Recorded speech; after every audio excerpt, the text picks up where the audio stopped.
കേരളത്തിന്റെ വികസനത്തിൽ നിർണായക പങ്ക് വഹിക്കുന്ന വിഴിഞ്ഞം തുറമുഖം 2030 ആകുമ്പോഴേക്കും പൂർണ്ണ പ്രവർത്തനം സജ്ജമാകുമെന്ന് പ്രതീക്ഷിക്കുന്നു. ട്രയൽ റണ്ണിന്റെ ഭാഗമായി മദർഷിപ്പ് എത്തിയതോടെ നിർമ്മാണത്തിന് വേഗം കൂടി.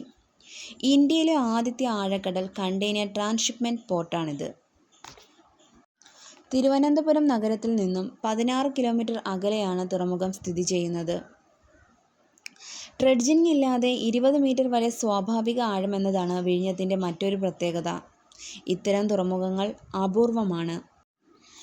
IN/NYY1 എന്നതാണ് വിഴിഞ്ഞത്തിന്റെ ലൊക്കേഷൻ കോഡ്. IN എന്നത് ഇന്ത്യയെ സൂചിപ്പിക്കുന്നു. NYY എന്നത് നെയ്യാറ്റിൻകരയെയും 1 എന്നത് സീപോർട്ട് എന്നതിനെയും സൂചിപ്പിക്കുന്നു. വിഴിഞ്ഞം തുറമുഖത്തിന് ഈ വർഷം ഇന്റർനാഷണൽ ഷിപ്പിംഗ് സെക്യൂരിറ്റി കോഡ് അംഗീകാരം ലഭിച്ചു. ഐക്യരാഷ്ട്ര സഭയ്ക്ക് കീഴിലെ ഇന്റർനാഷണൽ മാരിടൈം ഓർഗനൈസേഷനാണ് ഈ അനുമതി നൽകുന്നത്.